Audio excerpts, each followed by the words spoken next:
Are you recording this? You better turn me up in your headphones or your AirPods. I'm an addict named Craig. What's up, everybody? Welcome to the Newcomer's Rap. Man, I drove 140 miles from Hartford, Connecticut to come to you today to talk about nothing. That's right, nothing. Nothing will stop me. Nothing will get in the way.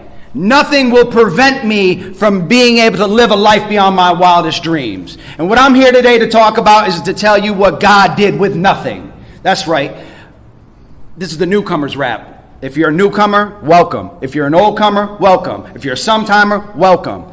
If you were out in the parking lot getting loaded before you came to the meeting, welcome. If you were out last night copping, welcome. The only requirement for membership is a desire to stop using. Not that you actually have to even stop using. Just have the desire to stop using. And if you're in this meeting right now and you can't figure out how to do it, just stick around. I promise you, don't quit until the miracle happens, because the miracle's happening. 6 years ago, I didn't think it was possible for me to be able to come here and speak at a convention. 6 years ago, I could barely put a sentence together. I was in the streets. I was fighting a court case at the time. My sister had just gotten clean. She was just celebrating like 4.5 years, and I couldn't believe it because she was a dope fiend. She used just like I did, and I just couldn't see how she could possibly get 4 years clean and get her children back in her life and actually become employable again and become a productive member of society. I was watching her do it, and I just couldn't figure it out. I couldn't connect the dots. She would show up to court. She'd be there by my side. She would drive off, and I would walk off, homeless, to go use. And then I had to go to prison. Of course, I had to do a bid. And thank God God brought me to that place. Thank God he brought me to that place, because H&I came in there and they brought me a message. These men would come in every Tuesday night in the basement of the hospital in the prison in Connecticut, and they would bring a message of hope. They would come in, they would have tan skin, some gold chains on, some nice shoes, and they would talk about a new way of living. They would say that they were out having dinner before and fellowshipping, and they went and they had some spaghetti and meatballs or some pizza or whatever they had that night. And here I am just coming from the chow hall eating slop, and I just was like, damn, I can't wait to be able to have some real food again. But how is it possible that these men have 30 years clean or 10 years clean or 5 years clean or a year clean? How is it possible? It's not real. There's no way that this is possible, that these men have all this clean time that they claim to have. They have to go to a family function and use something. They have to go out and smoke something. They have to have a drink every once in a while, right? But they kept coming back. They kept coming back. And every week they would bring a new speaker, and it would just be a new message of hope. And it was like, yo, why do they keep coming back to the prison to bring me this message? I can't believe it's possible. And the reason why I couldn't see it's possible for them, because I couldn't see what it would be like on the outside of the barbed wire 5 seconds on my own. I didn't understand. But I had done a good job isolating. I had done a great job, pushing my wife and my children and all the people that love me away. Like when I saw my sister coming and showing up to court with 5 years clean, 4.5 years clean, and she got her family back. My very first goal when I seen H&I come in, it was like, I just want to get my kids back in my life. I just want to be able to talk to my kids again. So I just kept going to those meetings, and, my life began to change in prison. I became to feel more free inside prison than I had ever felt on the outside a day in my life. And I don't know how that was possible. I was no longer spiritually or mentally incarcerated. I don't know if anybody can identify with that. I had taken 5 years to detox emotionally. Our literature says that the most humble space that an addict can be in is when they're listening. And I'm grateful for Suffolk County Narcotics Anonymous inviting me to come out here. I'm grateful for the fellowship. I'm grateful for the opportunity last night and today to sit in some meetings and hear people from all over share a message of hope. And, sitting in that prison and starting to participate in my own recovery, my life began to unfold. I began to see things a little bit differently. I started to gain some new perspective, some spiritual principles. You know, and when I got introduced to my first sponsor, he told me, Craig, write it down. Write down your plan. Write down your goals. Write down your dreams. So I had this little notebook, and I would write down this vision. And I remember I had this counselor that I would talk to in prison. And I would tell the counselor my hopes, my dreams, my visions. And the counselor said, Craig, your expectations are too high. You need to dream a little bit smaller. And I was like, what are you talking about? You know, be careful who you tell your dreams to. Be careful who you allow into your life to, you know, feed your decisions and your thought process. This counselor also said that, you know, my goal of getting out and starting my own business and being independent and getting my family back and living a life beyond my wildest dreams, she said that that's probably not going to happen the way you think it is. And you know what? For that part, she was right. It didn't happen, and it isn't happening the way that I think it is. But our literature says that God will use people. God will use people, and He is using people in my life today. So, getting out of incarceration, stepping into the room of Narcotics Anonymous, H&I would come in, and they would drill this into me every single day. They'd say, when you get out, go to a meeting, your very first night out. Raise your hand. Tell them you're an addict and you need help and you have no clue what to do. Get a sponsor. This is a 12-step fellowship. We do 12 steps in Narcotics Anonymous. Get a sponsor. Get a home group. Take service commitments. And have a relationship with a loving and caring power greater than yourself. And I don't care what we call that power. I don't care what you name it. Depending on where you came from and what part of the world, it might be Jesus, it might be Allah, it might be Krishna, it might be Buddha, it might be Jehovah. I don't care what it is. The only requirement that our literature says is that our higher power has to be loving, caring, and greater than ourselves. If your higher power is loving, caring, and greater than yourself, then we serve the same God. So, you know, coming out of prison, I had written everything down. Everything that I wanted to do, I wrote it down. I started doing step work. I started writing on the steps. I started sharing with a sponsor. I went to that first meeting the first day that I got out. And when I got to the door, you know, mind you, I get out of prison. I have white prison state shirt. I got white prison boxers, white prison socks, and some big M's on. I'm feeling a little out of place. When I get to the door and I look in that room of the first NA meeting of Narcotics Anonymous, it looks like everybody got their shit together.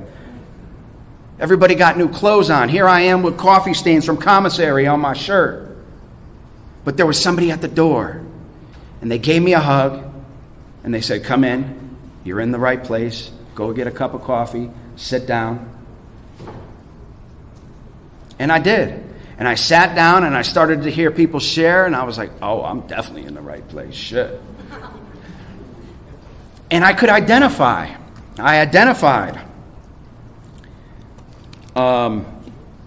this bottle of water. I just bought it over here. It was like $3. No, this was $8. The one in the room was $3. The one up the block from the hotel here at the bodega is like $2. Same bottle of water. What changed? The location. Listen, if you're feeling unvaluable, I promise you, come to Narcotics Anonymous. This is where I found my value. You will meet some people here. God will use them. I felt so worthless and hopeless. I left my kids for one more. I left my family for one more. I walked away from a business that I built for 10 years for just one more. And the biggest goal that I had coming into this process was just to have an opportunity to rekindle things with my children. But that, sometimes we don't have an opportunity to make direct amends. Sometimes we don't have the opportunity to be able to say to the person, I'm sorry for the pain that I caused and the harm that I inflicted on you. So, what can I do? Well, I can make an indirect amends, is what my sponsor told me. I can change the way that I live. I can just not use no matter what. And that's a good start in the right direction. So, as I'm progressing through this recovery process, those things that I wrote down started to come true. I get to the halfway house, and I continue to go to meetings. I continue to write steps. I'm serving. I'm taking service commitments. And then I create this website on the bed in the halfway house, still with my prison TV, sitting in front of it watching that. And I start a business, and I register that business. And the day that I get out of the halfway house, I start working from my living room in my boxers. And then people started to see what was going on. They're like, yo, what are you doing over there? I'm like, I'm just started a company. A couple of my buddies were like, we'll drive from where we live, which is about an hour away, to come up to there to help run this business with you. I'm like, nah, I don't want to do that. But God will use people. And these men pushed me. And then we opened an office.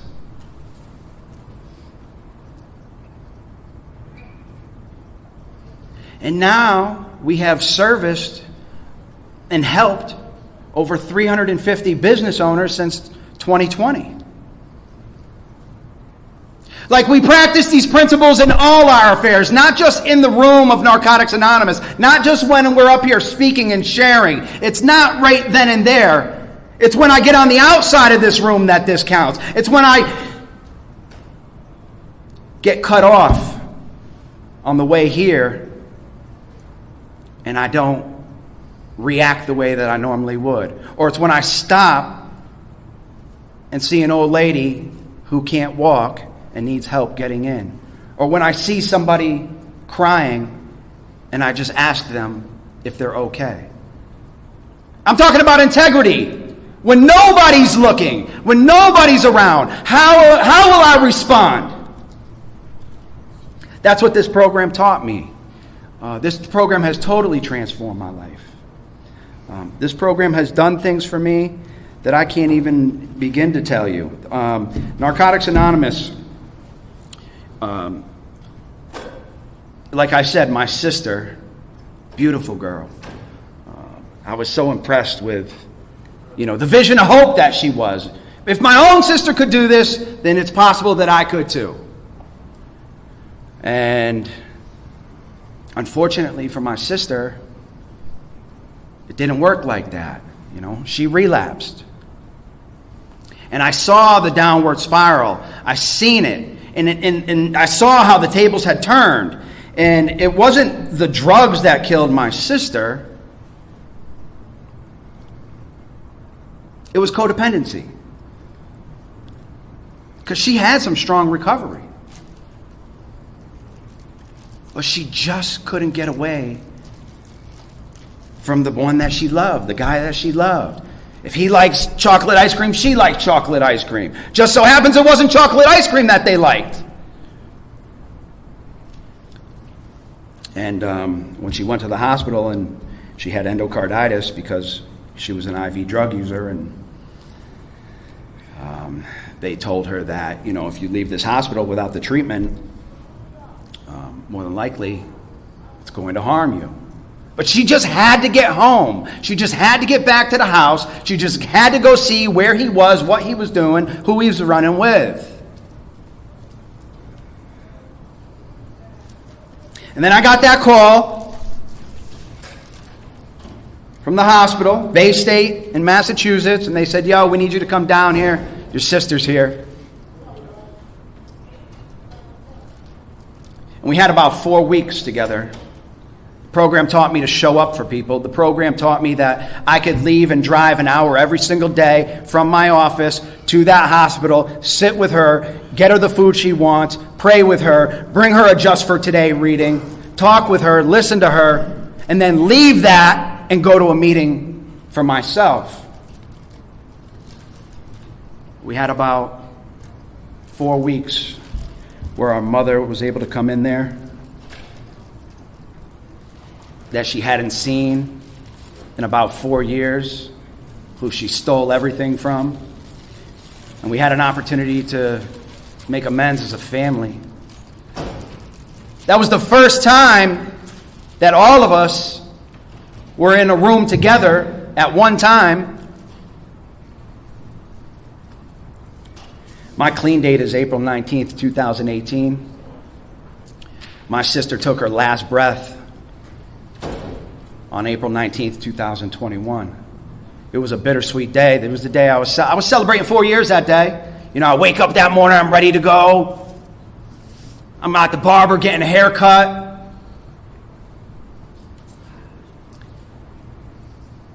Hospital calls. You know, they put me in a position to be the person that had to make the decision, right? I remember being at the hospital, and the doctor came up and he said, "Yo, your sister's not going to leave this bed. I need you to sign this piece of paper if you choose to do so. It's a DNR. Do not resuscitate." I'm like, I can't make that decision. Then I called my sponsor, and he said, "This is the assignment that God has given you. And how are you going to show up for it?" And we had a long talk. We prayed. And I went back up there, and I signed that DNR. And, April 19th, when she went into cardiac arrest, they didn't resuscitate her. But I didn't have to use over it. I didn't have to act out over it.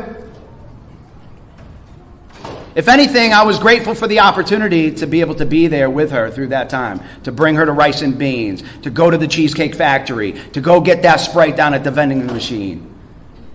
Any request that she had at that time, I would gladly oblige, because this program taught me to do that.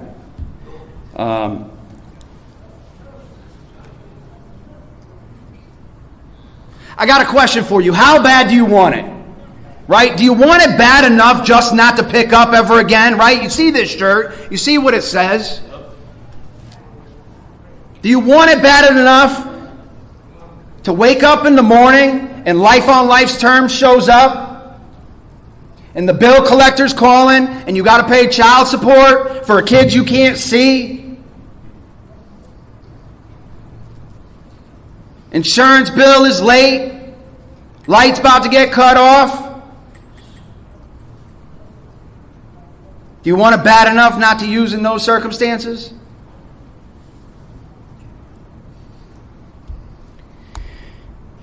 You know, I know that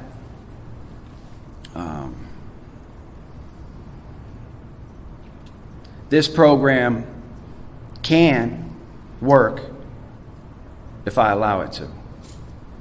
But I got to put in the effort. I can't just sit back and show up to a meeting and expect everything to just fall into place. How many newcomers are in this room right now? Yeah, I'm going to raise my hand too.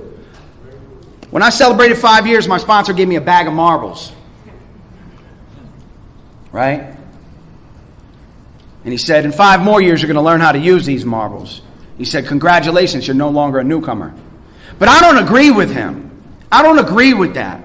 I am a newcomer, and I'm always going to be a newcomer. I never had 6.5 years before. I never ran a business clean. I don't know what it's like to have a relationship without having a mood or mind altering substance to run to. All this is new. All this is fresh.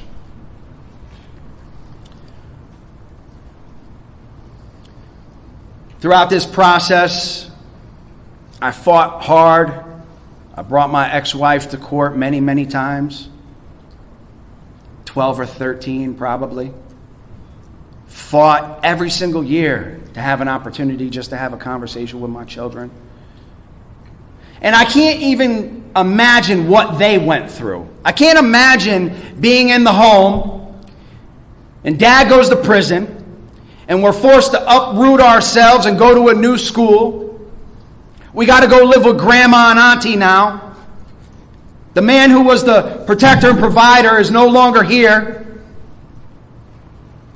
I can't imagine the embarrassment that they went through.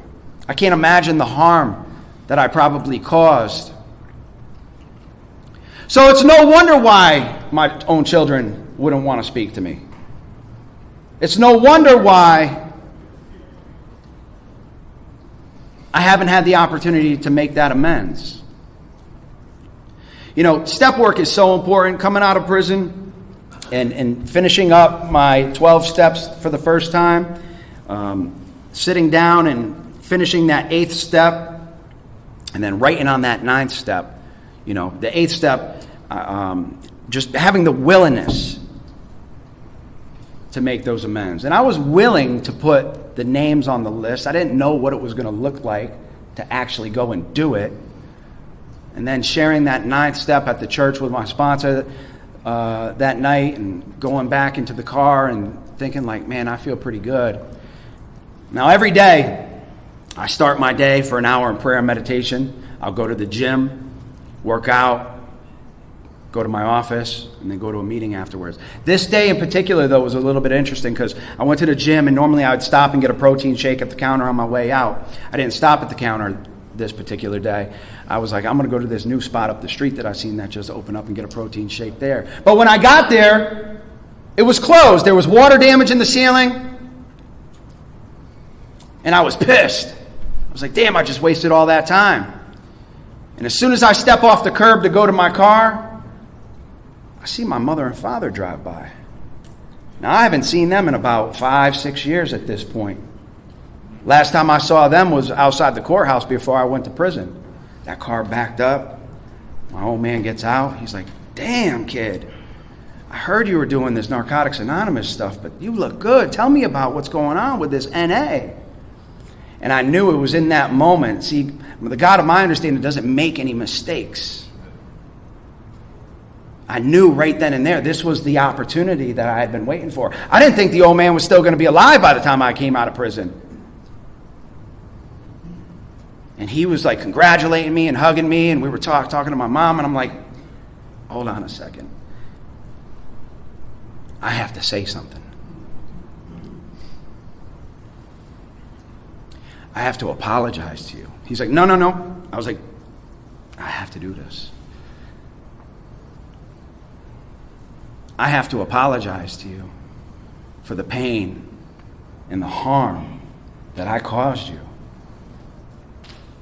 I didn't have to go into detail about all the times that I robbed their purse or went in his tool shed and stole all his tools or took the gun and pawned it and sold it on the block. I didn't have to go into detail to cause more harm because we knew. I simply just had to say sorry. And he forgave me. You know, and it was about 4 weeks after that my old man passed away. And I was so grateful. I was so grateful that God would allow me the opportunity to be able to just look that man in the eye in an appropriate manner, strong, responsible, clean, giving back to the community, and tell him, I'm sorry for the harm that I caused. Like, I can't make this stuff up. So, like, Narcotics Anonymous has afforded me some really cool things. Life is really good. It moves really, really fast. I've had an opportunity to travel to many different countries all around the world. Every time I go to a different country, I always check into an NA meeting because wherever I go, there I am. You know, sometimes they're a little bit more difficult to find than others. One time in particular, God was ready. He knew. I was in the Virgin Islands this time. And I just was going to have dinner. God will use people. And they didn't have any seats left in the restaurant, so they said, you could sit at the bar. All right, no problem, no big deal. But this day in particular, with 3.5, 4 years clean, the alcohol was talking to me. I was looking out at the ocean and the blue water, and I was like, holy shit, this does not sound like a good idea. What did I do? I called my sponsor. He walked me through it. I finished the dinner. And as I leave the restaurant and I'm walking down the street back to the resort, I see this sign outside this little church. I'm like, is that a diamond? I'm like, hold up. The door's kind of ajar. I go over there. I'm like, yo, am I in the right place? They're like, absolutely. There's no coffee, though. I'm like, I don't give a shit. It's hot as fuck outside. And I walked in there and we had a meeting right then and there. Like God showed up right then and there, right when I needed him. And that has happened time and time again. You know, I have an opportunity to employ some people today. Not only do I have a sponsor, but I allow myself to be sponsored. I have some men in my life that have trusted me with sponsorship. But no matter all the service commitments, no matter all the good that I've done for the community, no matter the big changes that I've made in my life, I lost 150 pounds. I was an IV drug user. God took away the hepatitis C. Like He has transformed me in ways that are remarkable. But there's just one missing piece, man. There's one missing piece. Them kids just still don't want to talk to me.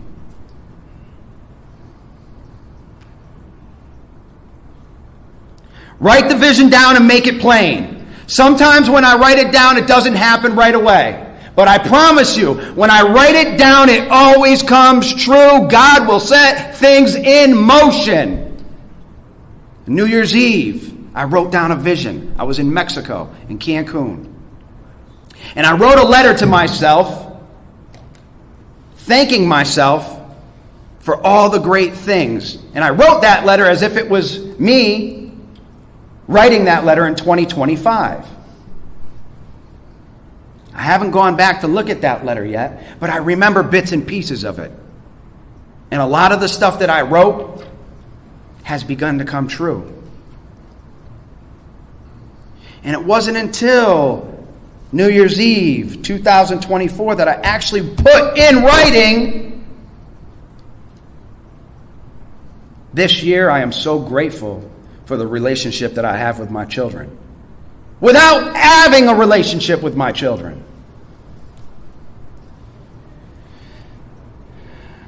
My daughter's 12th birthday is today.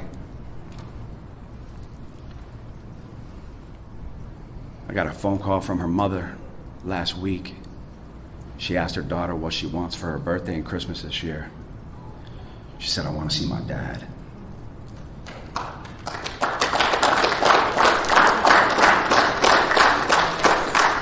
She said, I want to see my father. I want to go have lunch with him. I want to go shopping.